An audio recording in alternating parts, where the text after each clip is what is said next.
Welcome to ESVN, the Emma Sports Vigeland Network Show. My name is Emma Vigeland, and the Giants have... all right, I'm sorry. I was like, do I do the real intro? Do I talk about, the housekeeping, like... Here, subscribe to this channel, youtube.com/ESVN show, put on push notifications, rate us 5 stars on podcast platforms, download us on podcast platforms. I just couldn't even wait because the Giants have won their first playoff game in 10 years. Hello, Bradley. The homer meter. It's overloading. It's out of control. It can't be controlled. But honestly, I'm just not even going to hide it today. I feel like if we were real professional broadcasters, we would start with the game that happened last night because that's at the forefront of people's minds. But that is not what's going to happen. No. I also want to say my sister got me this jacket for Christmas. I'm so proud and happy to don it today. How are you doing, Bradley? I'm good. I'm doing well. It was a lovely weekend of football. I feel like I reverse jinxed a lot of the outcomes because I basically predicted all blowouts. Unfortunately, that was not the case. Yes. So I was happy to be wrong. And a lot of great games, and especially the Giants-Vikings game did not disappoint. Oh my God! For many reasons, it was just a very satisfying watch. It's a great game all around. Okay, let's just start there. And I should say that we will take IMs today, but not calls. MLK Day, I totally forgot we had off yesterday. So I'm doing TYT tonight. So people should tune into that. But I just we are not going to be able to go as late as we normally would because of that. And that's why we're starting a little early. Also because I'm very excited now in the spirit of that. I'm sorry, but I have to. Yeah. There we go. This is a high noon. I've never tried this flavor before. It's a passion fruit flavor. I've never even seen one of those. Me neither. Yeah, but at the store just... I'm a sober man this month. Ugh, embarrassing. Brutal. I'm sorry. Humiliating. No, people should be. If they so choose, I'm just like... I was on vacation at the start of the year. I'm having cocktails then. Emma's still on island time. Ooh, baby. God. Victory never tasted so good. Let's just start there, I guess. Let's start with the Giants. The Giants 31-24. And a lot of Giants fans thought that this team would be in the top 5 of the NFL draft. Top 10 at least. One of the worst teams in the league this year. Certainly playoffs? Playoffs? We're talking about playoffs? You kidding me? No way. But yet, the Giants did not just make the playoffs. They won a playoff game. And I was extremely nervous going into the game. I knew that the Vikings had a propensity for late game heroics and winning in one-score games, close games. But the thing is that the Giants do too. And they're just better coached.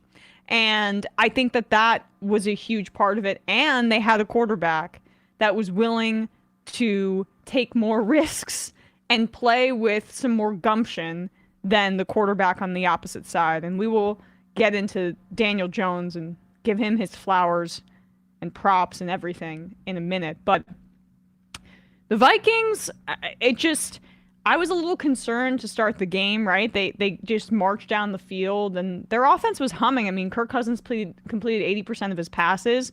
They immediately go down the field, score a touchdown. The Giants get the ball back. There's a holding penalty on the first offensive play, and you're like, oh boy. But Daniel Jones just hangs in there. They convert, and they respond. And then it's 7-7. And then it's 14-7. And, I also was concerned because in the first half of the game, Justin Jefferson was going off. He had 31 yards on the first possession and 4 catches. But this was a bit similar to their first go-around, where the Giants held Justin Jefferson to fewer yards than he usually has, but he had a lot of catches. So they were essentially upgrading their strategy, which was meet him at the point of catch, get physical with him, And they also adjusted at the second half, and he only had one catch after that. So he finished 7 catches for 47 yards. And he had one catch for 4 or 5 yards in the second half. Right. So it's just, I mean, they were doubling him the whole time, and they were playing way more zone than they usually do, which is not necessarily how Wink Martindale wants to play. I mean, Wink Martindale is a guy that wants to play man-to-man and then freak you out with like some crazy blitz. But the PFF was saying the Giants blitzed on just like 22% of their plays versus nearly half of their possessions in the regular season. And part of the reason they have to do that is because they don't have a ton of talent. And so they want to confuse you and freak you out. And no one does that better. No one does that better than Wink Martindale, baby. Yeah, I think I made this analogy to my friends when we were watching the game, which is basically like it's akin to me where I think about how an NBA team playing the Dallas Mavericks, for example, would think about their defensive approach to a guy like Luka Doncic, which is you basically have to pick one of two poisons, which is that you swarm the guy who's heads above the best player on that team to neutralize that threat and basically allow the rest of the team to get what they can, assuming or thinking that it will not be enough to get over the hump of neutralizing the best guy, or attack the guy one-on-one and see if you can stem the tide or staunch the bleeding of covering everybody else, while that guy may essentially either go for, in JJ's case, 140 yards and a touchdown, 2 touchdowns, or in Luka's case, a 50-point game. Right. And so Wink Martindale and the Giants defense took the former approach, and it worked. You could see Kirk Cousins' numbers and think they're gaudy for sure. 31-39. He at one point went 9 for 9 in the first half.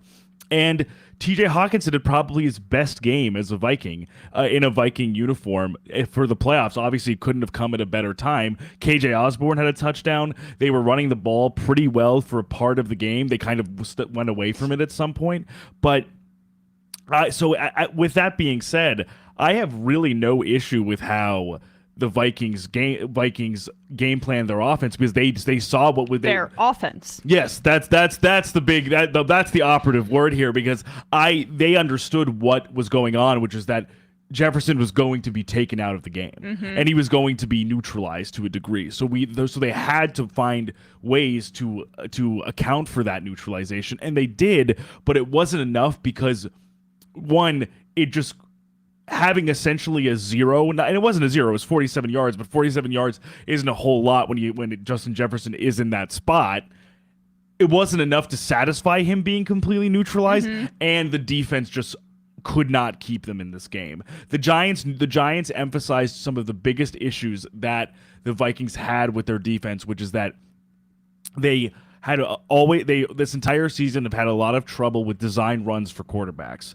They've had a lot of trouble with QB scrambles, and the first game, I should say, Daniel Jones did not run for very much, and they literally, there was a sequence kind where of they ran all over him them like this time. 7 times Right. in a row, and he looked like he was gonna throw up, and I was like, get that man some Gatorade. be like Sam Hubbard on the Bengals, get him that Yeah. oxygen mask. Yeah. And so they found the Mike Kafka and Brian Dable found the right offensive pressure points to make the Vikings defense have a really hard day, because getting some of these linebackers, getting some of these guys in the secondary, Cam Bynum, Patrick Peterson, who had a few good plays, but is in getting into older age, as well as who was the other guy I was thinking of that kind of got. I'll remember his name, but there was another guy in the secondary that I was like, oh, he was getting cooked as well. For the Vikings, Patrick Peterson, Peterson, Cam Bynum, and then there was one other guy where it's like, wow, they basically they've been terrible at the pass all year. And Chandon Sullivan, that was the strategy that I think that the Giants were employing was, listen, like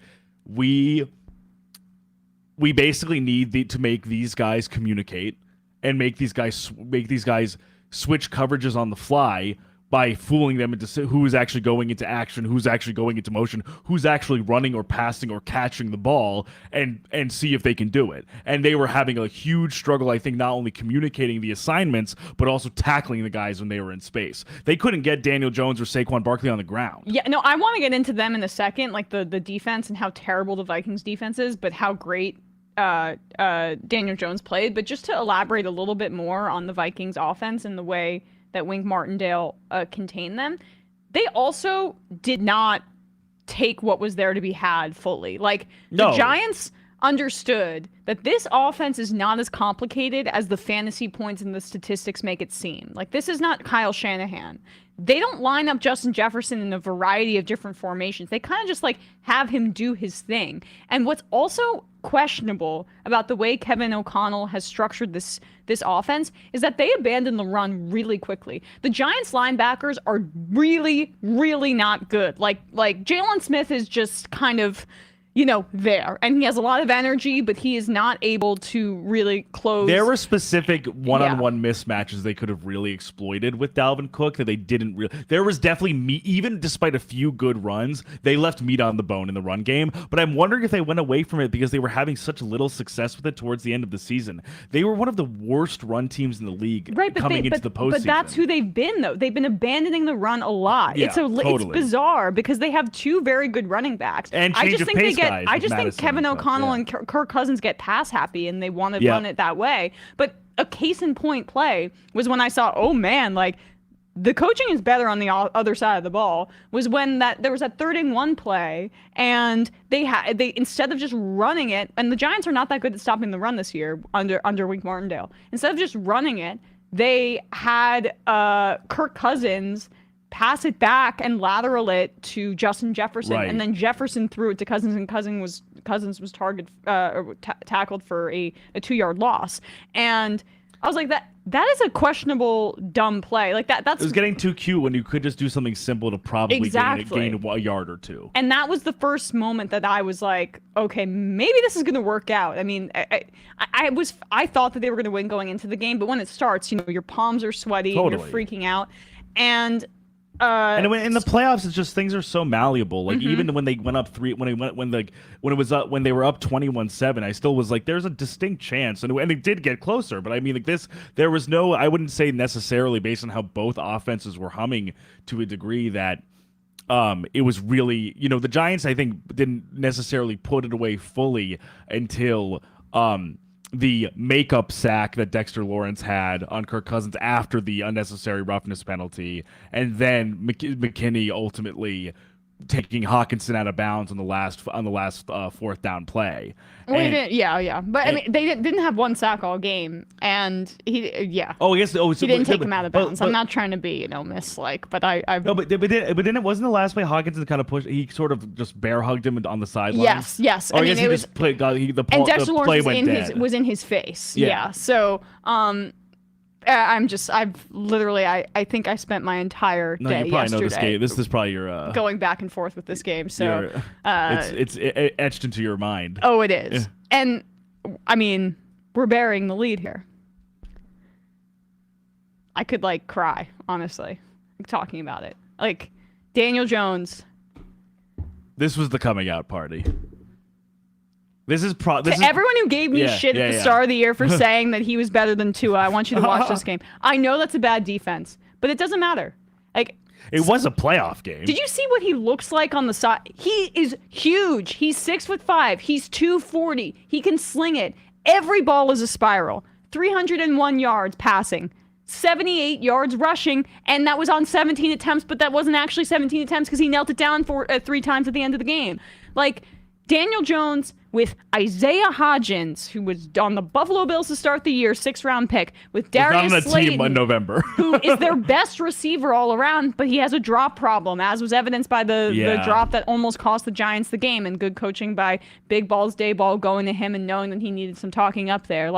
With Richie James, who's been a journeyman, a slot receiver across the league, Daniel Jones played out of his damn mind. Played amazingly, and I think part of why people don't want to accept one, the results haven't been good because the Giants' offensive line, the play callers have been immensely conservative until we have Daboll, who plays to his strengths, and also because he's like not on social media, the most boring-looking white guy. He looks like he should be carrying a briefcase and walking into Goldman Sachs and he's like no making some personality. trades. Yeah. But when you look at him actually within the context of other players, he's huge. He's a 4'6", 4'5" runner, top 5 runner in the NFL. I would take his running over Kyler Murray any day because he can lower his shoulder. He can make these defenders really pay when he actually drives into them. Yeah, the Vikings were having a very, very hard time tackling him. And you're seeing how his smarts are actually playing into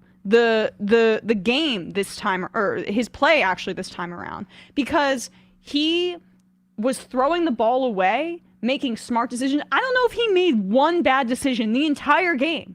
The entire game. Yeah, because even the Slayton throw was he was wide open. He just dropped it. That was not on Daniel Jones. And also, what I was beyond just seeing the physicality he was playing with when he either broke contain on either design runs or on just scramble plays when nobody was open, which he was getting chunks of yardage basically regardless of the play design there.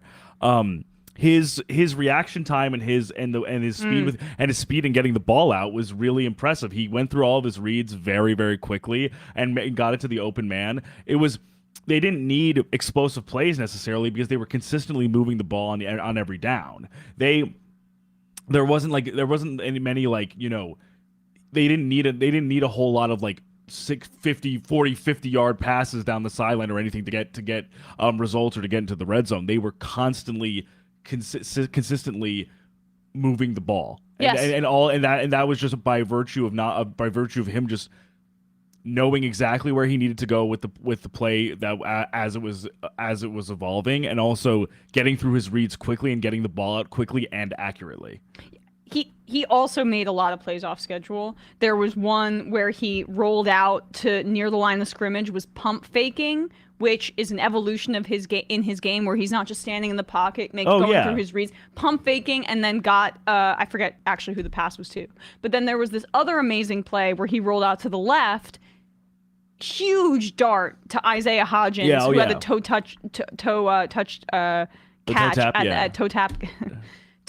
tap catch at the left sideline. And it's just that kind of stuff where, Daboll has coached this kid into playing with confidence. I mean, he's like 3 years younger than me. But I think that's really important because I think a lot of people the lasting image of Daniel Jones is probably how he was playing under Joe Judge. And this is a different guy. This is not the guy who was quarterback sneaking for 2 yards at the 4-yard line, twice in a row. This is a guy who's been invigorated, who's been revitalized a little bit, who definitely I can see way more mileage for his career, regardless of what happens based on this performance. And I'll be honest, I think I wasn't alone. I'm sure you've probably even in your Giants fandom before this season, I don't think we had any idea of either A, what his future would necessarily hold, and B, that he could have. I thought they were drafting a quarterback for sure. Right, that he. Could I thought they should too. Right, that he could have and B, that he could have a performance like this in the postseason. Now the question is, how long do they extend him? Right. Not if they extend him. Exactly how right. long do they extend him? Exactly. And I mean, to be honest, because now there's results. Now there's a resume credit. He won a playoff game for them, and there were times. And I think he's going to go into Philly and give them hell. I swear to you, that is going to happen. And I'm picking the Giants to cover. I don't care what anyone says right now. If it's a 7.5 point line and opened with, the Giants are covering the spread. They are playing like a team that believes in themselves right now. And I've seen this script before with the Giants. It's what made me fall in love with sports, was watching the Giants come and believe in that 2007-2008 season. And then they did it again 4 years later. This is in the DNA of the organization. And I'm not saying they're winning the Super Bowl, but I know that they have an understanding organizationally of how to do this. And I'm sorry, I'm very excited. So this is why I'm cutting you off a little bit. But what's amazing too is that Daniel Jones is, when the way he played to start the year, it was like game manager stuff, right? Taking care of the ball, not necessarily throwing interceptions, stuff like that, and you're like, okay, I mean, they can win with like an Alex Smith type guy with this offense and with his coaching staff. But he started to get better and better and better and make more plays as the year went on. And it kept progressing to the point where it's like the team is on his back now. And that's where we're at with this guy. I mean, Saquon rushed 9 times. 9 times. He was efficient with his runs, but it was on Daniel Jones's right arm and with his legs. That was how this game was won. Yeah, that's what I was going to say is like even watching it, there were a few times, especially getting closer to the red zone in the second half or even in the fourth quarter where, you'd see them either in the gun or in pistol or something like that where I was like, oh, crap, they're not running the ball here. Like they're not thinking, oh, okay, like let's see if we can just get some easy yardage with Saquon or anything. Like the amount of times that Jones dropped back, the amount of plays that he made, that was just showing how much Brian Daboll and Mike Kafka trusted that guy. Yeah. They were not like, oh, we need to bail him out with some Saquon runs. They were like, no, like he has this. And he did. And with a team that honestly, I mean, if you compare the Giants and Vikings rosters holistically, maybe the talent isn't too dissimilar, especially with the Giants defense being as healthy as it's probably been in the last like 8 weeks or so. Yeah. But I will say, there's no question who the best player on the field was. Yeah. And the sheer fact that, one, he was a non-factor, which was by design, of course. Like, I think the Vikings anticipated that a little bit. But I think the big takeaway from this game from when it comes down to just like a micro standpoint is the fact that Kirk Cousins did not get the ball to that guy or even attempt to get it to that guy, the best player on the field in the last moment to literally salvage their season. Yeah. Well said. And let me just also say this one thing too before we move on from this game. No, you don't have to hand it to Dave Gettleman. I'm seeing a lot of BS revisionism about this guy. Yes, he drafted Daniel Jones. Yes, he drafted Dexter Lawrence, who's looking like one of the 5 best, at minimum, defensive tackles in the game. I mean, the volume that 355-pound Haas plays at. Oh, yeah. He played like 70 snaps. I was like, that guy's stamina for his body type is unbelievable. He's amazing. I mean, I thought he'd be a good player coming out of Clemson. Like, that's not the question. It's not the question that Barkley, that Jones, I mean, people question, myself included, the Jones pick. It's working out. That's great. Didn't work out under the coaches that Gettleman was supposedly at the helm for hiring. But you don't have to hand it to him. Like, the Gettleman as a talent evaluator was never the problem. He has decent eyes for talent. The issue was always the process.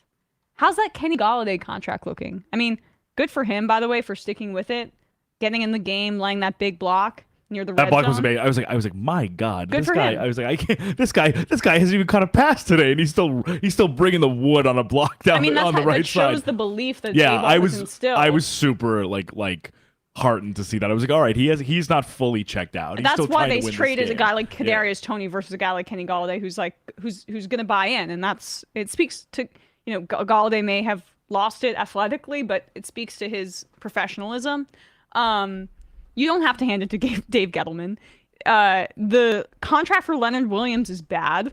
The Joe Shane is going to just had to restructure it, so Williams is going to get paid more than Aaron Donald next year because they just couldn't finagle the cap in a way that would make it work this year. And he's not even the best player on the defensive line. It's the guy that they drafted, Dexter Lawrence, who the only reason the Giants were able to draft him was because they traded Odell Beckham Jr. away to the Cleveland Browns, and they got 1 first-round pick in exchange for that. So Gettleman would be a good senior scout on a random team. As a general manager, talent evaluation is like a 5th of the job. The other 4 parts of the job and team building process, inability to understand asset value. Like, he refused to trade out the 2nd overall pick so we could take a running back. And frankly, like, I would have loved those extra assets instead of Saquon Barkley, even though, hey, appreciate Saquon for all he's done. But and he'll probably get an extension because it's now the market is coming down to earth with running backs. But you don't have to hand it to Dave Gettleman, is all I'm saying. Yeah, because also my thinking there too is like the development of these players all came after he was gone. Yeah. Not even necessarily, obviously, Gettleman would have any like real. I'm saying like think about the chain reaction. Like was Dexter Lawrence, Saquon, or Daniel Jones like nearly as effective or nearly as like did they reach what is even potentially remotely their ceiling while under Gettleman's tutelage, while under Ben McAdoo, Joe Judge's tutelage? No. Like all of their growth came when he and the coaches that he hired were gone. Yeah, it's just so silly to see this. I mean, Gettleman was a garbage general manager, and just ask any of the players that he dealt with. By the way, not a very pro player general manager. I'm sure that all of them would say Joe Shane. And okay, actually, last thing on this game, real last thing. That Kirk Cousins final pass to TJ Hawkinson, 5 yards behind the line to gain, 4 yards behind the line to gain. He's getting a lot of crap for it on social media, and then I'm seeing some people come back and defend him at the same time, saying, the defense is the main problem. They shouldn't have had to be in that position, and that's fair, right? However, no, he played great all game. That was just, I think, a really scared play call to basically extend your season. That's the point, though. Yeah, that's the problem. It's not. I think sometimes, like, particularly former players, want to defend someone for the totality of their play, and I agree. Like, the defense has to get fixed first for the Vikings to be actual contenders. Yeah, totally. But this is the problem with a guy like Kirk Cousins, and this has happened multiple times, where he has not had the gumption to make a play down the field, and Dexter Lawrence was in his face. I get that. Roll out. Well, that's try the to thing. extend the play. Yeah, there was no play extension attempt really, and also, I mean, you also just thinking about the down and distance. You have one more shot. You're 8 yards from the first down line.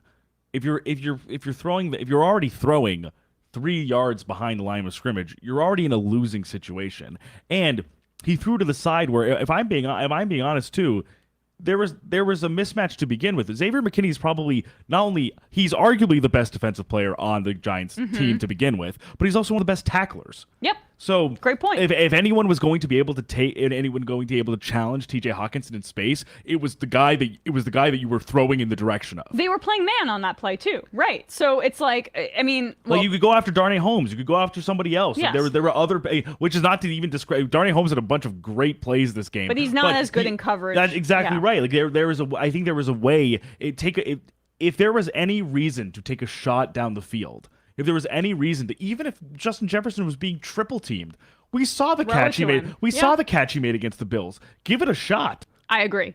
And KJ Osborne also was 1-on-1, and KJ Osborne has been very good for them. And is a deep threat. Like that's what he does. He's fast and he can make a play 1-on-1.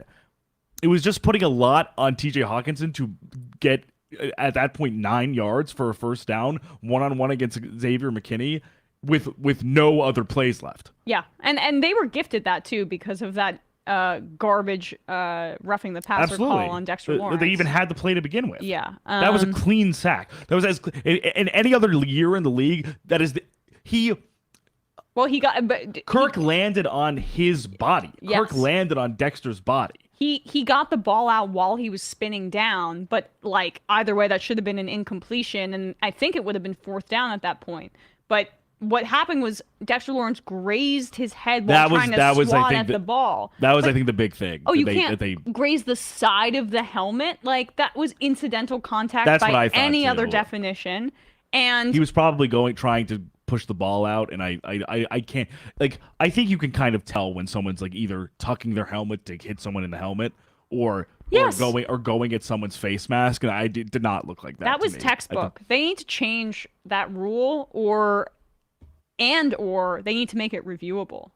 Right. Because this has happened way too many times. Because there have been sacks that could have changed the game, and thankfully it didn't. But that's kind of the profile of sacks that I think have been missed or have been flagged, where it's kind of a twist. It's sort of like get the guy, kind of spin him around, and also in the way of sort of kind of more delicately, in the sense that in the way that Lawrence took him down, Kirk was on Lawrence's body. He didn't get thrown to the ground like some of those Tua sacks that gave him those concussions where Tua landed hard on the grass. Yeah. He landed on Lawrence. Right. Yeah. And so that's I at the very least it didn't cost the game, because I think we would have really been litigating those types of play calls, those flag throws way I would more not than have we been having a victory high noon. I would have certainly not had a would have victory been all punch black. my monitor until it breaks. We would have been in mourning here. That would have been the one thing I want to say this that I promise that this is really the last thing. Yeah. It's just like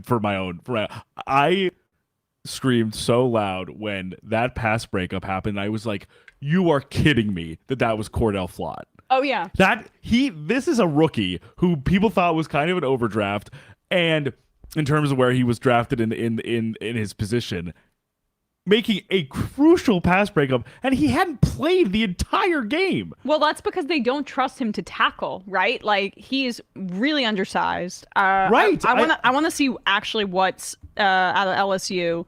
I couldn't believe that he was the one making that PBU. He's 174 pounds. It was an excellent play, and I was like, this guy. It was like in this game making that play. I was like, oh my god, yeah, like, good on you, Cordell Flott. Good for Cordell Flott. Yeah, I mean, it's just it was a team win.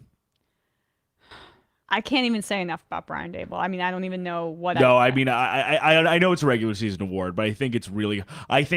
The way I see it now, I think it's really hard to choose for me. But I don't know how you don't give him Coach of the Year. Only or because Shanahan. Those are the only two acceptable answers. That's my thinking was the three. If I had three votes, it would be him, Shanahan, and Sirianni. Sirianni, yeah.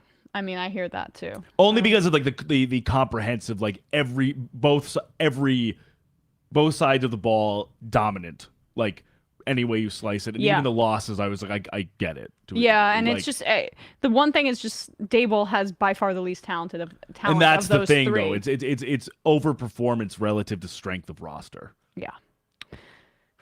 Okay, it's gonna be hard for me to move on from this, but I do want to read. Were there other games? Yeah. This IM says, Dad Day Danny says, cutest thing I've heard all week. On the Manning cast last night, Eli said Daniel Jones asked him for tips coming into the playoffs. He said Daniel asked if playoff football is faster than regular season. I was like, definitely at least covering the spread against Philly. Well, I mean, this is what like is such a benefit for Daniel Jones being essentially a robot that cares only about football and nothing else. He clearly has like a level of commitment to his craft that I think any coaching staff would like envy. Although he's about to play a quarterback in Jalen Hurts, who also has that same work ethic. So we'll see. I mean, we'll see if Jalen Hurts is healthy. I think that's the big variable. Yeah, look, it's really hard to beat a division team 3 times. I'll say that. It's really hard to win in your division. And even if times, and they're coming off, he's not that healthy. Lane Johnson has a sports hernia, playing through it. They're going to be cold, coming off a week of rest. We'll see. It's difficult because you think at full strength, clearly the Eagles are the better team, and they had a pretty good showing in their divisional matchup. And however, if Hurts is playing, which it seems like is by all accounts he will play, I'm pretty positive. Mm-hmm. It's just there is a spectrum of health. You see that in the sense that you see that all over the league. Yeah. Even like when for example, I mean, this has nothing to do with in terms of success or in terms of comparing the players. I just mean Justin Herbert was playing, but his ribs were broken.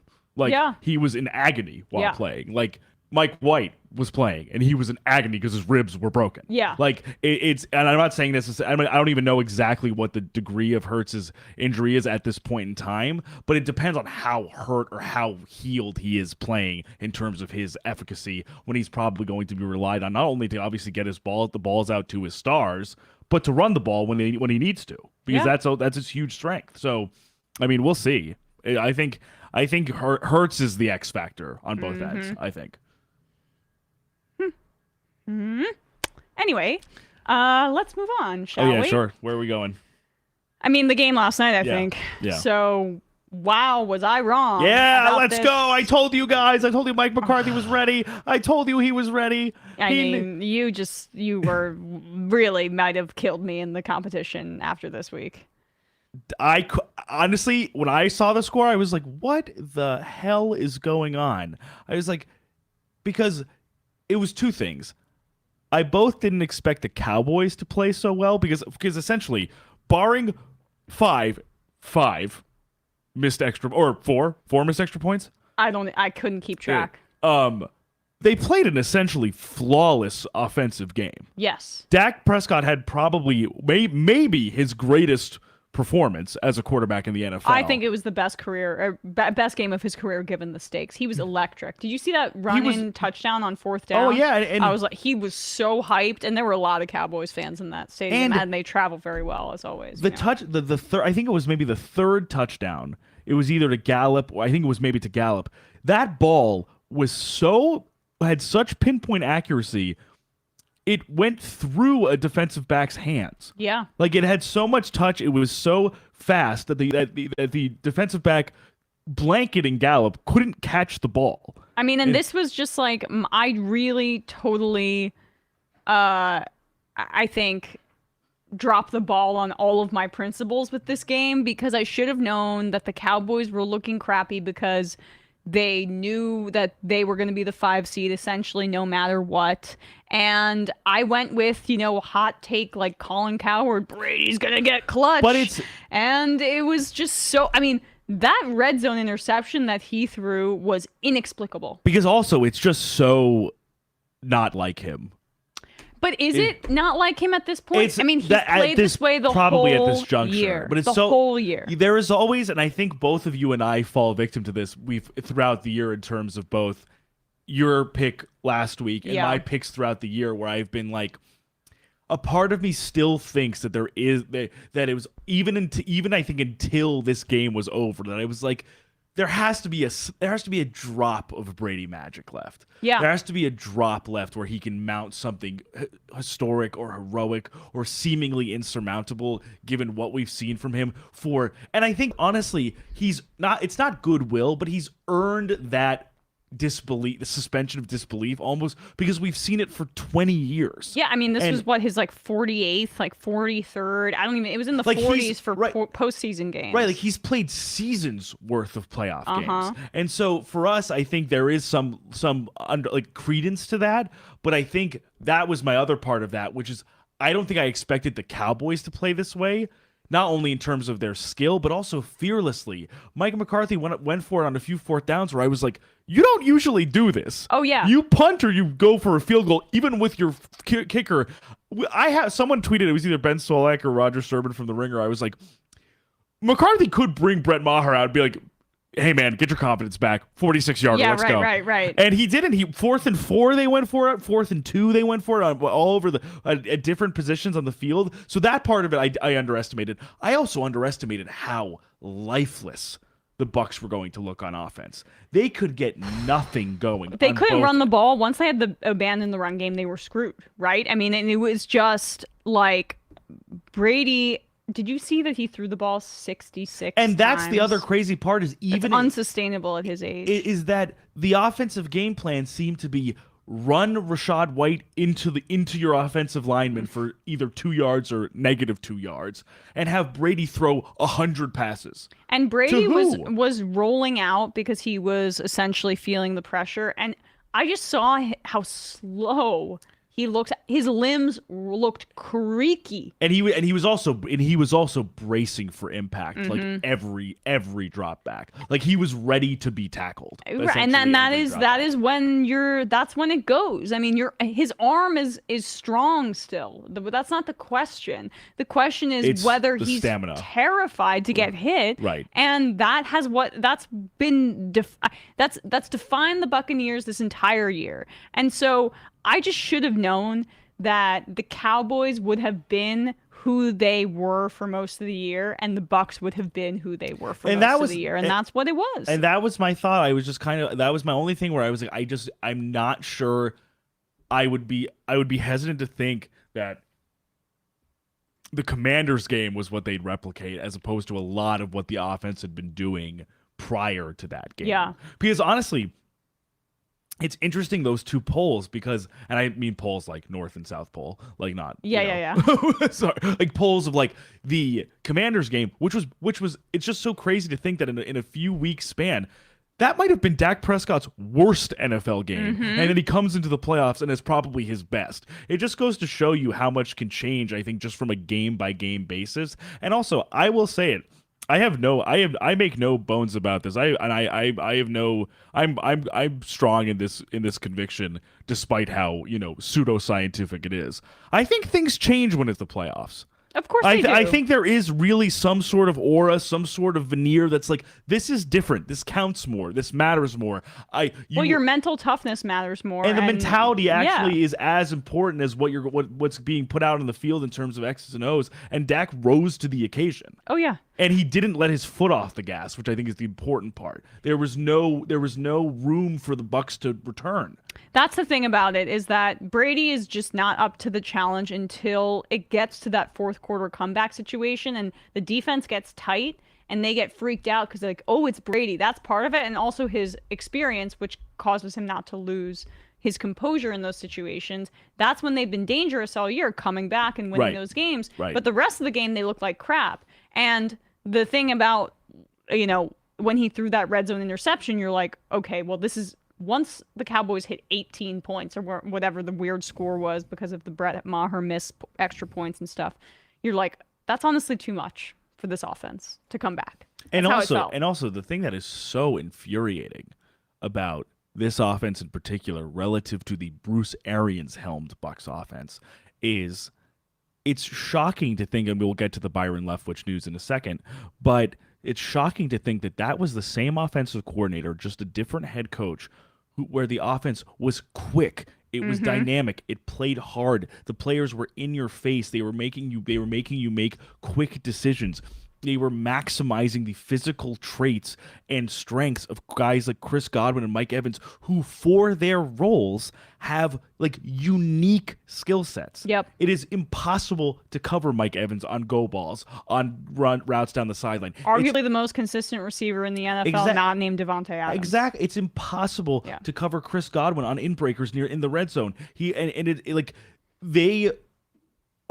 seemingly almost felt like they were intentionally or unwittingly neutralizing their offensive attack by going so deliberately and relying so much on the run game that was completely punchless with both Rachaad White and Leonard Fournette. It just made no sense. And when Todd Bowles didn't go for it on 4th and 3 when they were down, punting the ball. It's hard to make this case because, of course, no one will ever cop to this. But that is a call you make where you don't really want to win the game. That's the thing. And does Todd Bowles show any emotion on the sideline? I don't know what he thinks about anything. He looks I felt this way on the Jets vacant as well. Behind and the idea that he still has a job and they got rid of Byron Leftwich. Yeah, that to me is like, I don't think Leftwich was the problem. We'll talk about what's happening in Los Angeles with the Chargers, but both of these instances are defensive head coaches who have scapegoated their offensive coordinators. And hey, Lombardi deserved to be fired, but the whole coaching staff for the Chargers deserves to be fired. With Byron Leftwich, he was in the head coaching conversation 2 years ago. He was responsible for the Super Bowl winning offense for Brady when he led the league in passer rating, when Brady was one of the highest rated passers among many metrics throughout their playoff runs. Under Arians, this offense was so different when Leftwich was at the helm with Arians. Yeah. Now with Bowles, they are it has been unrecognizable borderline. And what's crazy, too, is that by all accounts, Brady forced Arians out. That's right. And then he's responsible for 2 guys being ousted from the coaching staff because of his, desire to have complete control of the offense. And this is what happened. Without Bruce Arians, Tom Brady looked bad.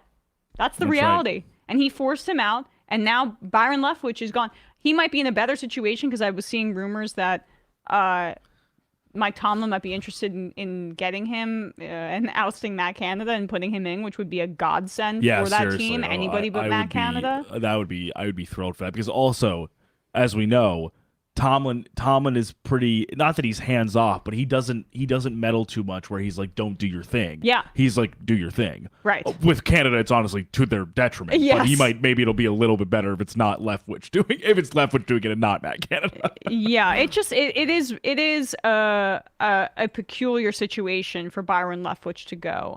Paying for Brady and Bowles' sins in this instance.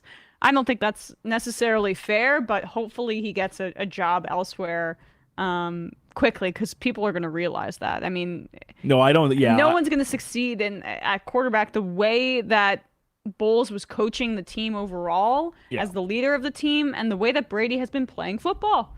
I mean, we're in an era where you can't question Brady ever, and I feel like some people do that now, but it's still not to the extent where, like, Brady was not a top half of the league quarterback this year. He just wasn't. He wasn't.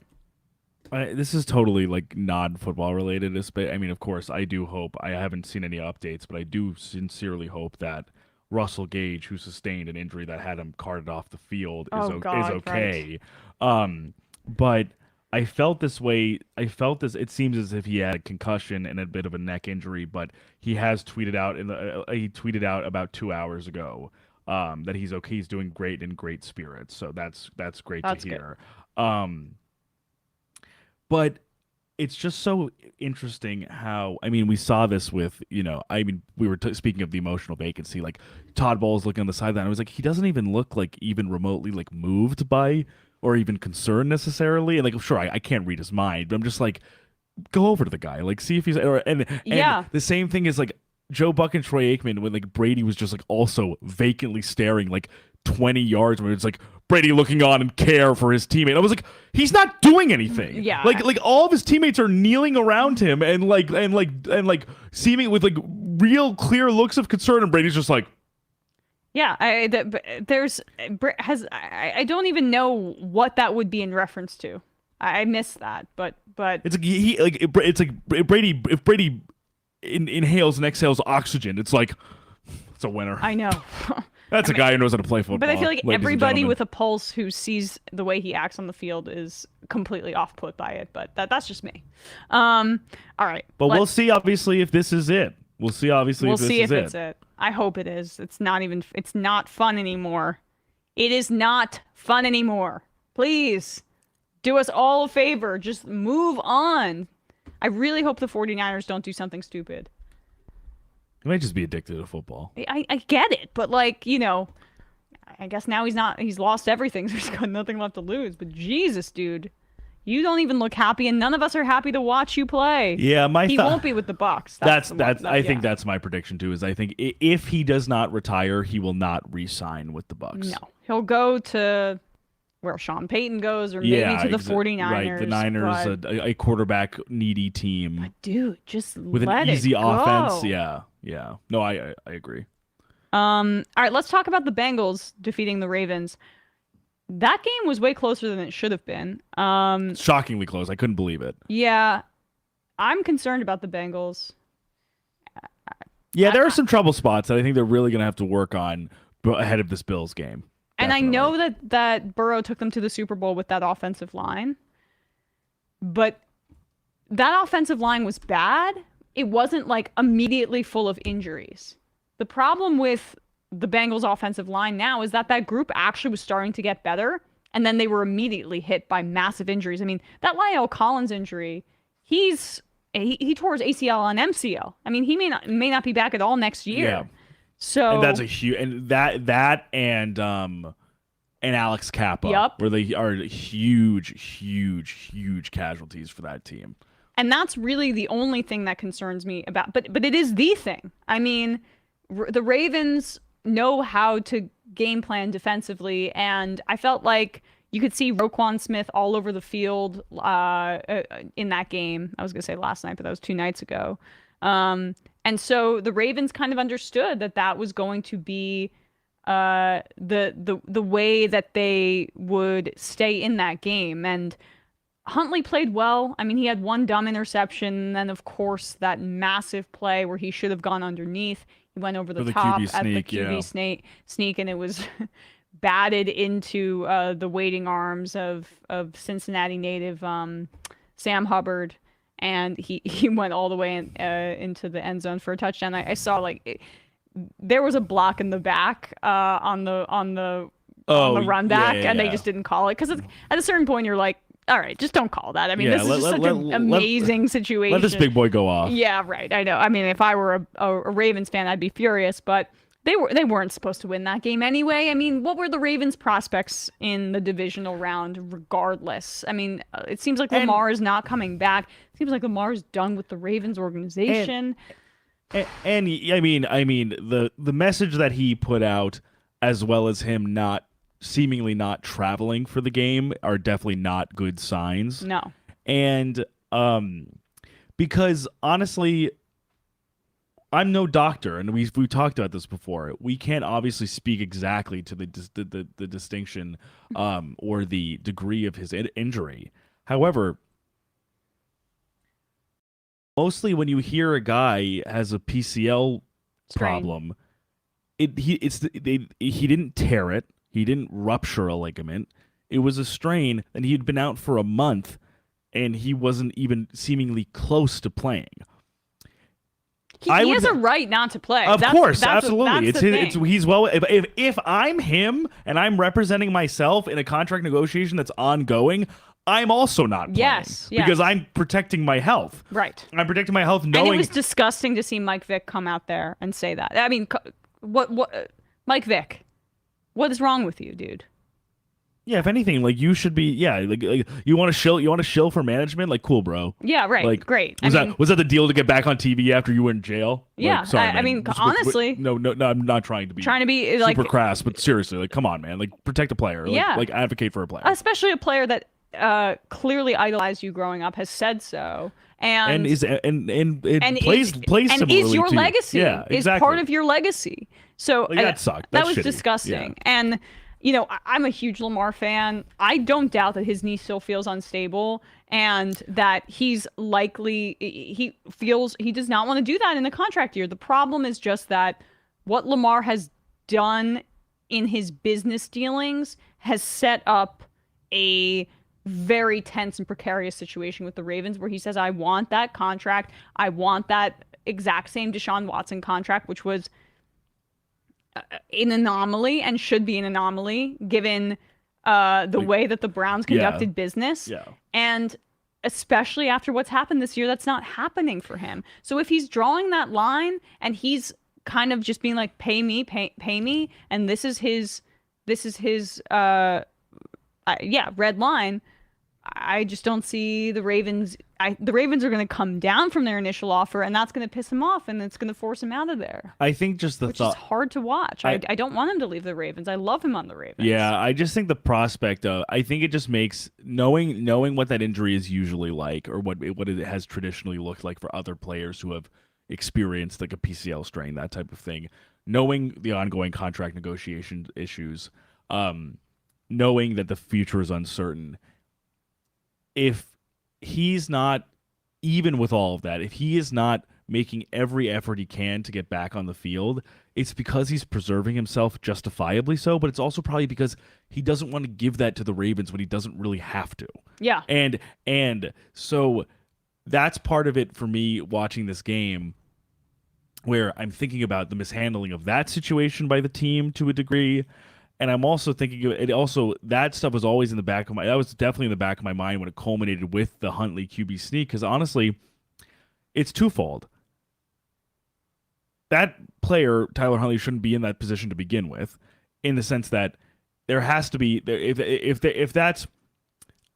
if I'm in that situation as a coach, and if I'm one of the running backs on the Ravens, I'm probably pretty pissed off that. If I'm J.K. Dobbins, if I'm Gus Edwards, that my name wasn't called for that play. Well, it wasn't 4th and inches. Yeah. It was a few yards out. you can get that ball in the end zone without giving it to a less experienced quarterback to sneak it and think he has to go over the top, which was a mistake. It was a mistake by Tyler Huntley, but I don't necessarily think he should have ever been put in that position to make that play. It wasn't the Trevor Lawrence QB sneak where he put it over the top. Trevor Lawrence also happens to be 5 inches taller than Tyler Huntley. Yeah. And some people were saying, oh, but the Drew Brees had a lot of QB sneaks, and he was a shorter quarterback too. It was fourth in inches on, or down in inches on most of those QB sneaks. It should the play on that, the call on that play should have been different. Yeah, I mean, and that's Greg Roman, right? And that's why Ravens fans don't want Greg Roman to be the offensive coordinator anymore. And there was a quote. Maybe we'll play this here, right? J.K. Dobbins was echoing a lot of what Bradley just said, which is that he should have gotten the ball in that situation. Given the fact that Tyler Huntley is the backup, given the previous calls on first and second down at the goal line, I would be immensely frustrated if I was J.K. Dobbins, who, after having that cleanup surgery essentially on his knee, he's been playing pretty well. He played well in this game as well and was a huge reason why the Ravens were in this game against the Bengals. But here's some of what J.K. Dobbins had to say at the end of the game, and it was like he did not hold back at all. Not being the guy down to the goal. I should be the guy. I'm tired of holding that back. I'm tired of that. 12, it's the playoffs. I'm tired of holding that back. Let's go win the game. I'm tired of holding back on that. I'm tired of that. Did you say that to anybody? Yeah, I did. I'm tired of it. I'm tired of that. I'm tired of it. Like, I'm tired of it. Like I'm a playmaker. I'm a guy that my teammates feed off me when I'm on the field. I should be out there all the time. Not being the I mean, hey, a lot of guys are going to say that. You hear that from receivers a lot. You know, give me the ball, give me the ball. If you're a playmaker, you feel like, you know, if you have the confidence too, the game should be in your hands. But in this case, I think J.K. Dobbins is right. I thought the play calling was really bad at the goal line, and this is, again, why Ravens fans do not have faith in Greg Roman, and I think that there's a lot of truth to that, frankly. And the other thing with this, too, is that it's not just – it would be one thing if the only alternatives, if the only two choices was a binary between Tyler Huntley sneaking that in and J.K. Dobbins running the ball. Beyond that, you also have an enormous – thick bruiser of a running back in Gus Edwards, who is very difficult to tackle. It just boggles the mind that the choice in that play would be, let's go with our less experienced, less tenured backup quarterback in a situation that he's rarely been in a professional capacity over our first-round pick running back or our other similarly reliable, very difficult to bring down running back in Gus Edwards also. Well, because it's also the bread and butter of what Greg Roman says he's trying to make this offense, which is run-based. So centered around those guys. I mean, sneaking is technically, but you know what I mean, like a bruising running style. And as much as Jim Harbaugh might come out and say, excuse me, John Harbaugh. Sorry, it's okay. No, not in the play, not notably not in the NFL. Returning Jim Harbaugh. to Michigan, which I was surprised by. Yeah, me too. Anyway. John Harbaugh notably said, "Oh, we told him to go over the top." I'm sorry, if that didn't manifest, I'm really not blaming the player there as much as I'm blaming the coaching. That's bad form. Yeah. If Tyler Huntley was not ready to make that play, he shouldn't have been asked to make that play. And when you had two other feasible options to do so, and with that, another thing that I could not believe is, like, how many times can you scheme up a short pass play for a fullback? Yeah. I love Patrick Ricard. He's one of my favorite players. He's an enormous boy. I love him. Big boy. He should not be going out in the flat to catch passes and expect to make some You're yaks. so He's right. 305 pounds. He's essentially an offensive lineman. What are we doing here? Yeah. I mean, we're Greg Romaning this shit up, right? I mean, I don't know. It's like, and what's so crazy is that they still were in it. Like, that's the impressive part. They were driving down at the end of the game to tie the game, and Kevin Zeitler had a holding penalty. Shout out to Kevin Zeitler, former Giant. But like, and then that was a a Hail Mary that almost got completed at the end of the game. So they still were in it, which is shocking. But with that level of disastrous clock management and that level of offensive impotence, it just goes to show you how well coached that Ravens team somehow still is to basically be a score or a score and a half away from tying the game. yeah.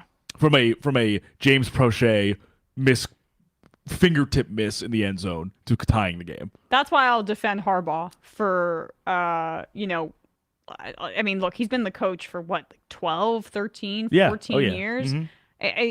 I still think that you stick with a guy like that. I think he always has the right game plan for the Baltimore Ravens, but I do believe they need to move on from Greg Roman. And for me, that's not the same decision as getting rid of a guy like Byron Leftwich or Joe Lombardi, or in the sense that I don't see that as a half measure. I trust Jim Harbaugh. Yes. I don't trust Greg Roman. Speaking Yeah. of Joe Lombardi, wow, the Chargers are gonna be the Chargers, I guess. Here's the reality of the situation. Brandon Staley should be gone. And yet, because Spanos is too cheap, they have fired Joe Lombardi, who, hey, he should have been gone. I've been bitching about the Chargers offense all year, and you look at the heat maps or whatever, where the completions happen. They don't scheme up plays down the field. And you have a quarterback with a top 5 at minimum arm in the NFL. I mean, he can make all the throws, Justin Herbert. And Joe Lombardi's offense was horrible. However, what about the pedigree, Emma? What about the pedigree? What about the lineage? When it comes to the loss that we just saw, a 27-point lead, one of the worst losses in the history of the NFL, and you have a defensive head coach, plus Brandon Staley's decision to play starters, injuring Mike Williams, giving him a fracture in his back, and then Bosa got a little banged up. I mean, he still played in this game, but it could have been much worse, had a groin issue. You're going to hold on to that guy? And the reason is because Spanos is too cheap. And he is too cheap to go after Sean Payton. They should have cleaned house, gone after Sean Payton, and understood if they, decided that they wanted to spend money to actually win a football game, win a Super Bowl, win football games. They should have gone after Sean Payton. Sean Payton lives in LA, has said openly that he wants to coach in a warm climate. I'm pretty positive he would have a positive opinion about Justin Herbert. And instead, the Chargers have decided that they are content to be the Matthew Stafford era Detroit Lions, because that is what the Chargers will be with Justin Herbert if they continue down this path. And if I were him, I would Kirk Cousins this crap and force my way to free agency. Tag me again, and then I'm gone. That's what I would do if I were him. I would not want to be a part of Detroit Lions AFC West. I mean, and the Lions are good now, but that's what his career is going to look like to me. Matthew Stafford getting banged up, having to carry an entire offense. They're not dissimilar players in terms of, their size, stature, arm strength. That's what this smells like to me. And then what was so frustrating to watch is that Herbert in this game, with what plays that were being called for him by Joe Lombardi, was still executing this tic-tac bullshit check-down offense perfectly, almost. Mm-hmm. He was fitting balls basically in the window that was the size of the player's hands.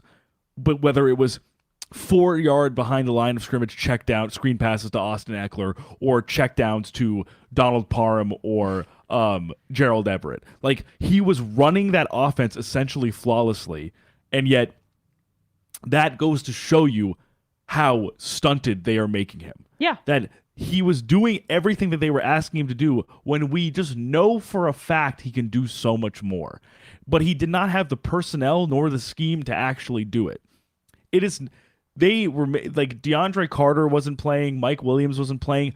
That shouldn't, with a team that has that quarterback, that shouldn't be that prohibitive. I mean, yeah. If he actually had any semblance of offensive depth around him, and a scheme that actually maximized his strengths, he would not be dinking and dunking his way to 27 points in the first half. And also, we can blame the Chargers defense for the second half, but it's really fucking hard to lose a game when you convert over 50% of your third downs, somehow still can't get into the end zone after the second half, miss a field goal also, and Yes. you are +5 in the turnover differential. Well, how many times, I would love to know how many times a quarterback has won a game turning the ball over 5 times. It's an abomination. It's a disgrace. It is. I mean, and again, just to highlight, this is supposed to be Brandon Staley's bread and butter. Defensive wizard, game planner. He right? made the exact right adjustments for the first half to stifle and mix up Trevor Lawrence.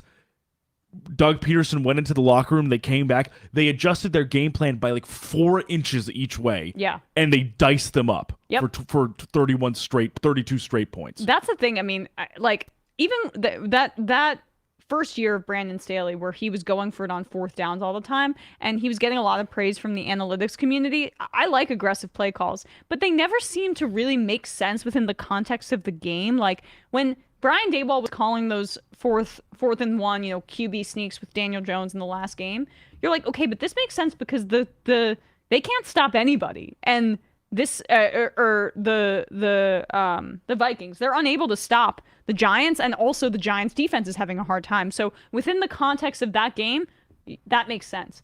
It never made full sense for Brandon Staley, especially given his defensive pedigree. It just sounded like he was listening to some analytics guy in his ear. And then this year, he's not really doing it that much, right? If I'm not mistaken, I would have to go back to the numbers on that. But if you just look at the whole team, how could you in the sense of how Lombardi runs the offense and how the defense was not able to continue to make adjustments and counter the counters that Doug Peterson came out with, what else can you think but that this guy is actually risk averse? And that's what's so shocking. I don't know what his identity as a coach is. It seems like he doesn't necessarily know what he's doing from the outside, and he's being carried by a player who has elite talents and executes their dog shit offense to the best of his abilities. And the defense, frankly, doesn't play that well. And they started off right. They clearly had a good game plan, and they were able to turn Trevor Lawrence over a few times. But like you say, at halftime, were there any adjustments at all? Was there any accounting for the fact that they were going to come back swinging and try to win this game? Doesn't seem like it. And the person who was making the adjustments and the actual ballsy coach on the field was the guy on the other sideline. Mm-hmm. Yeah. Like, there's a reason why Doug Peterson won a Super Bowl with Nick Foles as his quarterback. There's a reason why he was able to turn this team around from being worst in their division to first in their division. I know the AFC South is not a great division by any stretch, but still, this team had 2 or 3 wins last year. Yeah, they were the laughingstock of the league. Everyone thought all of the money that they were spending was complete nonsense, and they've now beat the Chargers in an hour in the divisional round. Like, Doug Peterson, an actual ballsy call is when you go for it on fourth and 1 or 4th and inches to call a timeout before the sneak and run a freaking T formation 3 running back set down the right sideline with Travis Etienne, and getting him one-on-one with Asante Samuel Jr. That's ballsy. That's real, actual, dynamic in-game coaching. Brandon Staley does not do that. And the only thing that Dean Spano should have had to see for him to think I should fire this guy and find another coach for my once-in-a-generation quarterback is what Doug Peterson did with Trevor Lawrence in the second half of that game. Doug Peterson, he's ballsy, but it makes sense within the context of the game plan. He instills a visible mental toughness in his team where they were able to maintain their composure and come back from a 27-point deficit. Do you know how hard that is to have the discipline and fight back, especially for a young team that didn't know any better? And that's the reason that they underachieved for that year, for this year, despite I think, being better than their record indicated before they won their division was because they're young, inexperienced, and the veterans they did sign with that, $130 million, $140 million spending spree that was record-breaking essentially for free agency, was because they were not all together at that point. This is a very, very new team, despite having some, key pieces return. But ATN was injured all of last year. Now he's back. He's a 1,000-yard rusher. Yeah. I mean, Trevor Lawrence had to work with arguably the worst NFL head coach of all time, who was like Urban Meyer, who was borderline actively sabotaging his team. Who was physically abusing their kicker. Yeah. I mean, like it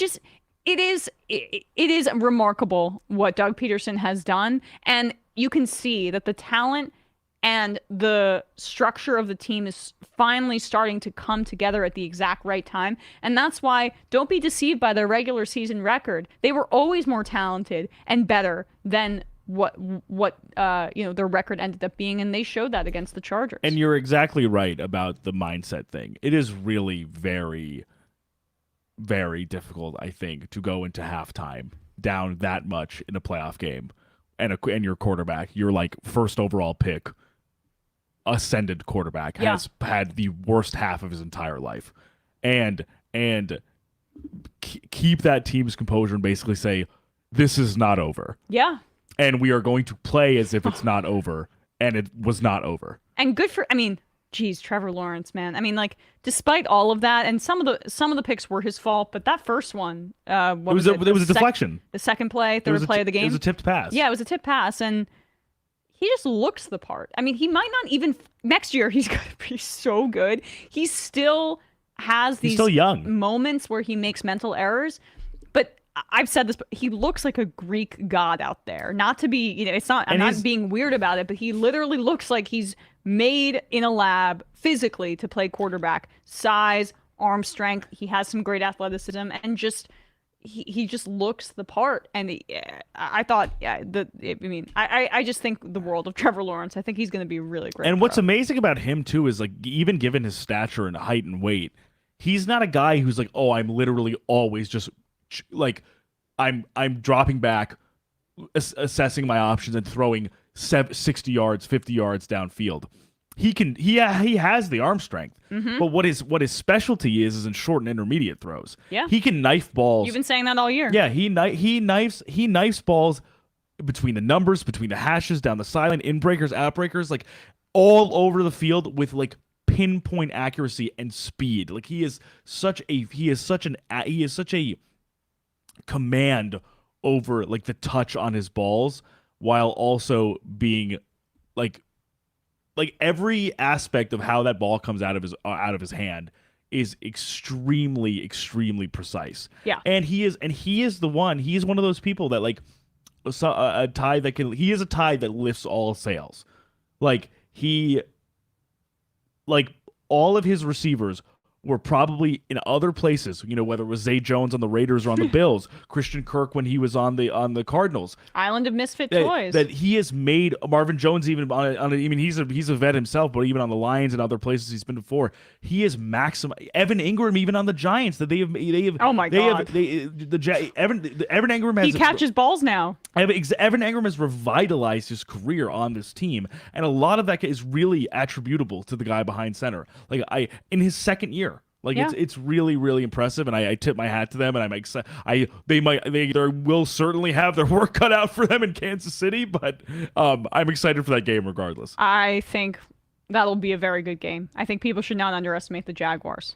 Absolutely not, because the Chiefs play people close all year, and the Jaguars have the I don't give a fuck mentality, and that's a dangerous thing. It really is.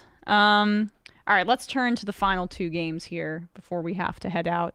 I don't know why I don't have that much to say about this 49ers-Seahawks game, but except for the fact that I knew I should have taken the points for the Seahawks. For the 49ers. But it was a good game for the first half, and Brock Purdy looked like he was a late-round rookie at that point. The Seahawks were winning going into halftime. I was like, whoa, no way. But then the floodgates open, and there was a strip sack in the third quarter.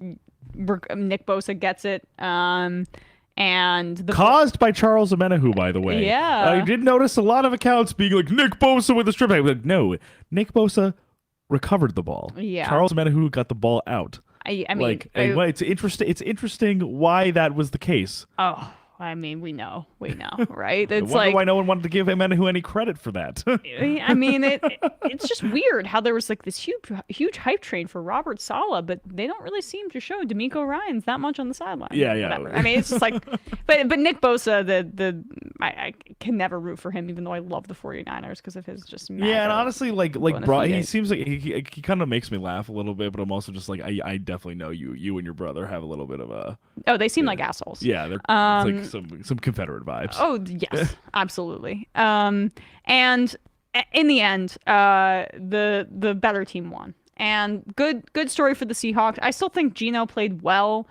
His completion percentage is never going to be great because they seem to try to get 20 yards on every pass play. Oh yeah. Like what they were really just trying to do is basically like, which was working for the first half, but the Niners, if any defense is going to make legitimate, lasting in-game adjustments when something's not working, it's going to be this team and the D'Amico Ryans defense, because all they were basically doing in the first half was, hey, DK, beat Charvarius Ward on the sideline. Yeah. Like, basically just try and punk him as many times as you can. And it was working for a little bit, but then you can only do that so many times until they figure it out. Did you see that dirty play by Jonathan Abram on Oh Deebo yeah. Samuel? Oh yeah. I mean, that guy has been a right asshole every single place he's played. Yeah. He Screw is that guy. Like it has been telegraphed since he was on Hard Knocks. He is just a massive dick. Yeah.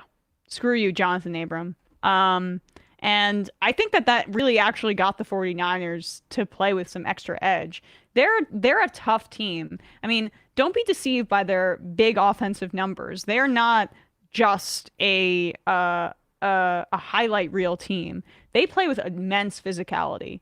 And that's not just on the defense. They played on their offensive side of the ball too. I mean, there's a reason that Deebo Samuel got paid, and it's because his bruising style is exactly what Shanahan wants in an offensive player. Plus his speed. With him back, I mean, what do you do with him, Ayuk, and McCaffrey and Kittle. And they're healthy right now. And this is the thing too, which is in terms of when you're talking about offensive physicality on their end.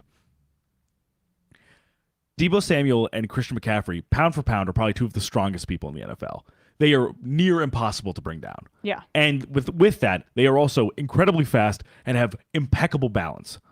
If Deebo Samuel is running down the sideline, he can basically balance on like a tightrope running down the sideline. Yeah. Which is like it is a one-of-one skill that basically he has. There are very few people that can run like he can. He's not even a running back. Yep. And same thing with McCaffrey the other way is that he can do. We saw him do everything where he caught a touchdown pass, rushed for a touchdown, and threw a touchdown pass. He is a Swiss Army knife. He can do literally anything from the backfield. Then you have George Kittle, who, when you have a fantastic blocking tight end who is actually nasty, and I don't even mean nasty as a superlative. I mean, like, he is not only trying to block you, he's trying to put you in the dirt. Yeah. And laugh at you after he does it. Old school. Like, while that guy also can somehow top a catch right at a high catch point at times, make difficult catches, and then go for yards after the catch afterwards. That's the same player. Yeah. That's extremely, extremely unfair. Yeah. And to say nothing of Ayuk, who was now essentially their number one receiver, basically outside of Deebo, and who can always fool people in certain matchups and in certain coverages, and having two of the other best blockers in the league in Trent Williams and Kyle Juszczyk, having a fullback who, unlike Patrick Ricard, can actually literally make an offense hum. I mean, it's unfair. They're almost genuinely an all-star team, except for the quarterback. I mean, and Purdy settled down in the second half. Hopefully they can do enough to make his life easier. But, yeah, I mean, the 49ers right now, I feel like they're going to win the NFC. That's my guess. And the thing is, listen, Purdy had great numbers, 300 yards, multiple touchdowns. He's not afraid of the moment. I got to give it to him. But check out some of those throws.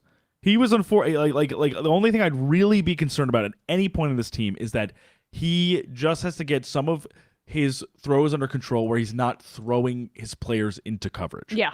There were a few throws. I think one of them was to Juwan Jennings, who, by the way, Juwan Jennings, Eli Mitchell, two guys who would put Juwan Jennings and Eli Mitchell on the Texans, and they have 4 more wins. God, the depth on the 49ers is unreal. Unbelievable. And Juwan Jennings, he kind of threw him into a running defender. Yeah. And that's just that's novice, that's inexperience, and it's also you're the last pick in the draft as a rookie. This is to say, I'm not coronating him necessarily yet, but I'm also I understand those limitations. You're a third-string quarterback that's thrust into this position, playing for what is odds-on the best team in the league. Yep. You're going to struggle a little bit, and like you said, he was even to settle down. He was even able to settle down afterwards and run this offense.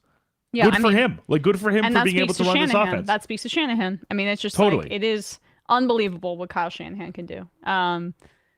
If I were to, I don't know, if I were to take any coach in the league right now, it might be him. And I have Brian Daboll on my team, but because it's really with Brian Daboll probably would be number 2 right now. With Shanahan, it's a combination of I think a few things where it's you have seen wherever he's gone what type of offensive architect he is.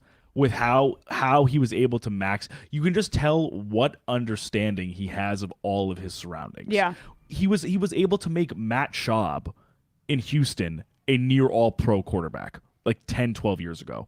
The Browns had one of the better run attacks when he was on that team. He was able to make it somewhat work with an older Matt Ryan, one offensive player of one MVP. But not just that. On the Browns, he was working with stupid Johnny Manziel, who was out partying every night. Exactly. And he was able to even make something out of that situation for some time. And then he comes here, and this is giving a guy the keys to a Corvette. This is the easily, by and large, the most talented team he's ever had. And we always talk about the Nick Mullins thing. The Brock Purdy experience right now is the Nick Mullins experience, just over more games. Yeah, and I think Purdy looks better than Mullins. But yes, I mean that's in terms of just maximizing a limited quarterback with the pieces around him. 100%. He is just, and while also not getting super handsy or super and not meddling a ton with the other side of the ball. Finding a person he trusts who is as creative as he is on offense, on defense, and DeMeco Ryans, and just letting him cook. Right. He has found the balance. He has found center, I think, in terms of what he can do and what he is able to delegate. And I think that's why he is such a formidable coach. And if the 49ers know what's good for them, they will literally never let him go. I agree. I hope he wins a Super Bowl at one point, just because he deserves it. He really this does. might be their best shot. We'll see. I mean, I'm thinking about the NFC. If Hurts is still a little banged up, we'll see what happens with the Giants-Eagles game to begin with, and then also with the Cowboys. I'm still taking, even with how great the Cowboys played. The Cowboys were not. The Bucs defense is not the Niners defense. Mm-hmm. They're gonna even with how fantastic the offensive line looked for the Cowboys. If there's a team that's gonna give this offensive line, Dak and Pollard and Zeke some trouble, it's gonna be the defense led by the Banshee that is Fred Warner. Yeah, I 100% the Banshee. They are just literally they're like a chain gang. They're like guys on motorcycles. I know. They're badasses. They're nasty, mean, and fast. Yep. All right, we gotta wrap soon. But let's quickly touch on Bills-Dolphins, which I don't even feel like talking about, but because if the Giants don't win the Super Bowl, which they're not going to, but I want the Bills or the Bengals to win, but both of those teams do not look right now, and I think you can easily trace it for the Bengals to the offensive line injuries being so sudden when that group was was almost together the entire year and was actually starting to play a bit better and understand how to play with each other. With the Bills, that was a really gross game. And frankly concerning, and it's hard to say if Josh Allen struggles right now or his elbow or Ken Dorsey not being Brian Daboll and not working with him. I think it's probably both, but I also want to say, please, national media, wake up to the fact that the Bills do not have the offensive weaponry that a lot of these other top quarterbacks and top teams do. It's Stephon Diggs, and that's it. Gabe Davis had, big game Gabe. I know he had a touchdown and he caught some balls, but he's not a game breaker. I mean, this is not like what we're seeing with the 49ers or the Eagles. A lot of teams have much better secondary options than the Bills do. He does not have a lot of passing talent. And the defense, despite being well coached by Leslie Frazier and McDermott, they're not fully healthy either. They're not healthy at all. And they've got a few playmakers, but there's a reason they paid Von Miller what they did. And that's because they knew that they needed a game changer at that position. I think that they're going to really struggle defensively a little bit when their scheme breaks down and they have to rely a bit more on their talent, which frankly I think is a little overrated on the defensive side of the ball. Josh Allen's been carrying that team for longer than people realize. The two things there, the issue that I'm having is a similar issue that I think I'm basically having the same exact concerns with the Bengals and the Bills at the same time, which is that all year the Bills' offensive line has been good enough. There are no game-changing offensive linemen in that unit. There aren't. Deion Dawkins, I think, might be the most plus guy on that line, and he's an above-average lineman. Spencer Brown is a problem. He is a genuinely minus offensive lineman at this point, especially in the postseason. So Allen does not have particularly good protection to begin with, and if the Bengals defense is able to take away shots for Allen and he has to completely rely on either scrambling himself or checking or the changeup being Devin Singletary or James Cook, the running game has looked a little bit better, but it's not. I don't think it's enough. Yeah. And it's a lot to put on Allen when it's not only the release valve. When the release valve for that offense is requiring something of Josh Allen with his arms and legs, it's an enormous amount of usage, even for a guy who's incredibly strong, who's incredibly tough. It's just a lot, and it can then also lead into what has always been a slight issue for him, is that you can take the mistakes that sometimes he has mentally because he is so physically gifted. Mm-hmm. But there are times where if he is under a little bit too much duress, he'll throw the ball away in a bad spot. He'll lose the ball. And you saw it's happened. It happened with the Zach Seiler scoop and score. Yeah, he also was getting into it. Right. Is that the play where he was basically pushing and shoving with Christian Wilkins? Yeah, no, so that was when he got picked off. Right. Seiler punched the ball out and took it for the touchdown. Yes. And that was basically because he had no options and the pocket was collapsing around him and he didn't know it. He didn't have the option to scramble. Yeah. And so there needs to be either you throw that ball away or you fall down. And he just couldn't do it because that's not in Allen's DNA to do that. And you kind of see how it can compound upon itself, right? Where guys that in their career are taught or in a situation where they have to do a lot. And for Josh Allen's whole career, he's had to do a ton for that offense. They can end up making more mistakes than other guys because they aren't as well attuned to how to take a play off and just throw it away, for example. You're seeing that Daboll now in New York has coached Daniel Jones to do that as opposed to just standing in the pocket and then getting sacked and fumbling. And that's the thing. And in his absence, I feel like Josh Allen is not getting the same coaching about what to do when the play breaks down. That plus the lack of talent on the offensive line and at the receiver position, I feel like we're seeing a bit of a collapse from the Bills, and that hurts me to say because they're such a wonderful story. And hopefully I'm wrong, right? I mean, hopefully this was just a division opponent that knew them well, but I don't think that's the case. But it's also just a little shocking. And listen, we know what Mike McDaniel is as an offensive mind, but I also saw what Skylar Thompson looked like against the Jets defense, which, by the way, definitely a good defensive unit on the Jets, no question. But he was not He did not look good in that game against the Bills either. I mean, it was a self-inflicted wound after self-inflicted wound. Oh yeah, but and yet somehow, some way, he managed to throw a few. He managed to find Mike Gesicki in the end zone. Mm-hmm. Like he found Jalen Waddle in the end zone. He had some drops too from both Tyreek and Jalen Waddle. At the beginning of the game. That's the other crazy thing is that those drops that would have given the Dolphins better field position and extended those drives. Those weren't on Skylar Thompson. Mm-hmm. Like the Dolphins actually left meat on the bone. They were open. They left points on the board with those drops. That's what's even more concerning is that Tyreek or Gesicki catches those balls. It's a different story. They might be even in better position to either kick a field goal or score a touchdown, and the game is a little bit further out of reach than it could have been. Yeah, and I was just sick watching it too because I just did not want to see the Dolphins advance. Like, I mean, I'm sorry. At this point in the year, you just want to see the best football possible. And the Dolphins with Skylar Thompson was not going to be that situation. And so I was like, how are the Bills letting them hang around like this? And this was not I had a sense in the 49ers game and then the Bengals game. I was like, they're going to end up winning this game. I mean, that's kind of how I felt the whole time. With the Bills, I was really worried. I was, and I remain worried about their prospects.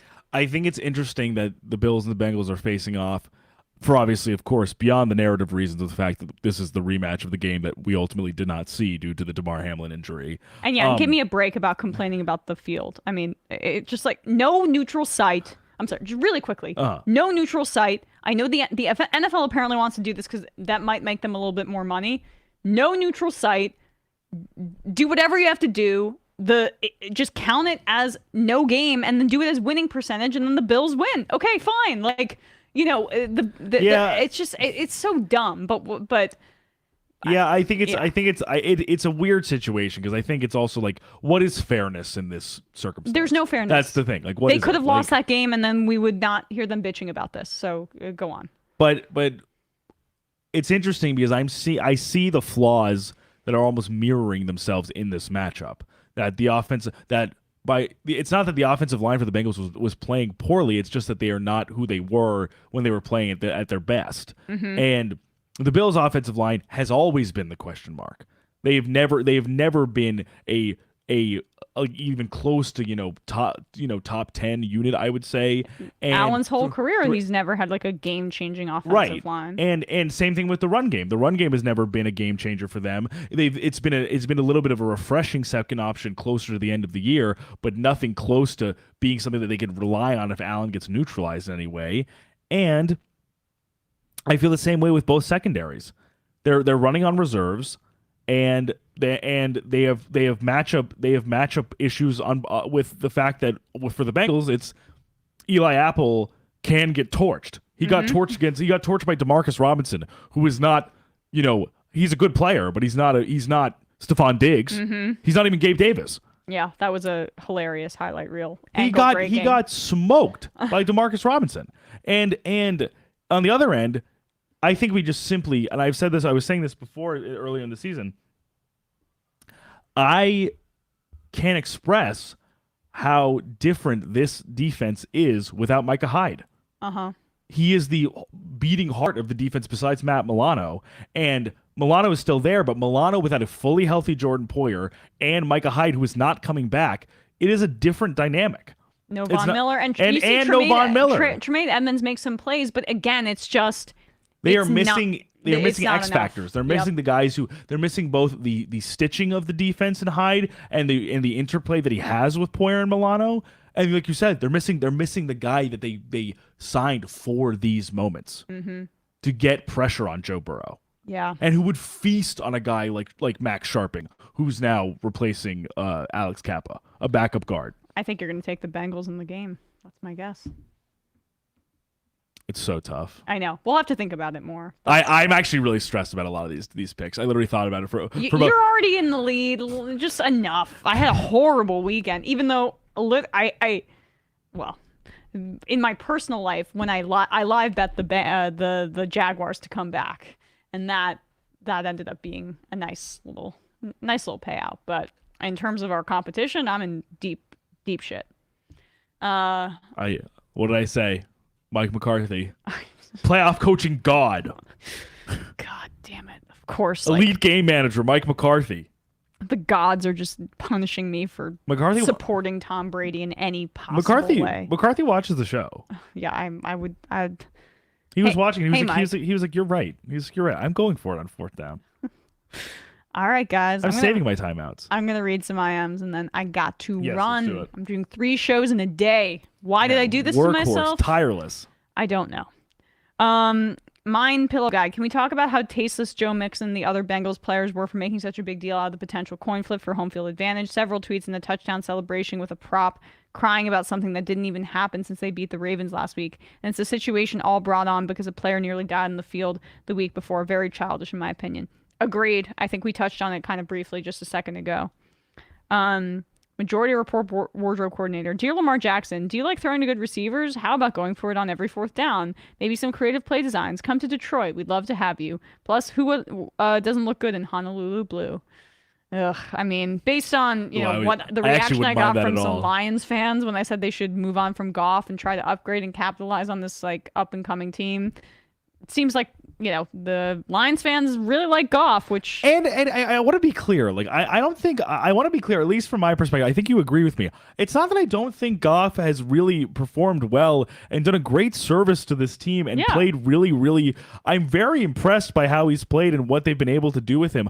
I am more just saying that I think they could go for the kill with a higher ceiling quarterback. That's all it is. I'm not saying Goff doesn't deserve it, or I think the franchise is lost with him going forward. I'm just thinking. I want you guys to win the Super Bowl. I think there's a higher ceiling with somebody else who's more gifted, and that's nothing against Goff. I like Goff. I think he should be a star. I think he should be a starting quarterback in this league. I just think there are options that can make this team have a higher ceiling than they do with Goff. Mel Blunt, did Emma really say that Daniel Jones played with more gumption? Who do you think she is? Chris Mad Dog Russo? Just kidding. Giants look very good. I was also good this weekend. I was 6 for 6 with my picks. Still pretty confident with my Buffalo over San Francisco Super Bowl prediction. All right, Mel Blunt.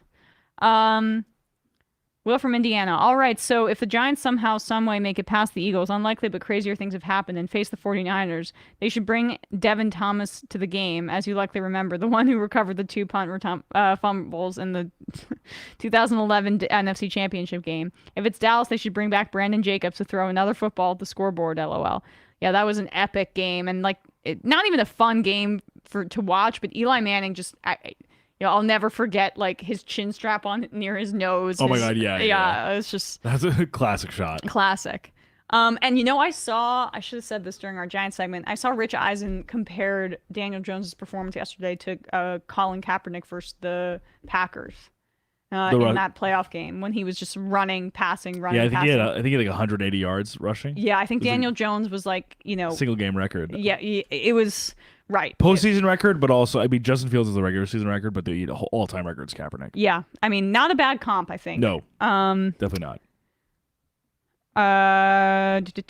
Finally looking forward to calling in again soon to have Bradley make remarks about Indiana basketball, and I do have some other topics I'd like to talk to you both about. We will take calls. I apologize. Yeah, no, I'm sick. I'm sick about the Hoosiers. So you two continue to find your groove, and it's great to watch even when it was Emma doing solo shows on vacation. Left is ESVN. Thank you so much, Will. Thanks, Will. Professional dumpster fire, Giants varsity jacket. Nice. Thank you. Majority Report wardrobe coordinator, rooting for Jacksonville to make the Super Bowl just for Urban Meyer really was the worst pro coach ever discourse. Yeah. Yeah, no, I know. There's not enough grave dancing to be done on Urban Meyer, honestly. And the final IM of the day, Antifa Lockhart build a Lovey statue at New Arlington Heights Dome for the Chicago Bears of Arlington Heights. I really thought this would end after the season was over, but alas. I'll never get over mislocating the Soldier Field. Yeah. Oh my God. Yeah. Right. That's gonna be on your gravestone. That's right. All right, guys. Appreciate you all. We will see you on Thursday for our locks. Let's see if I can, against all odds, make up ground against Bradley. Appreciate you all. Go Giants. Bye bye. Bye bye.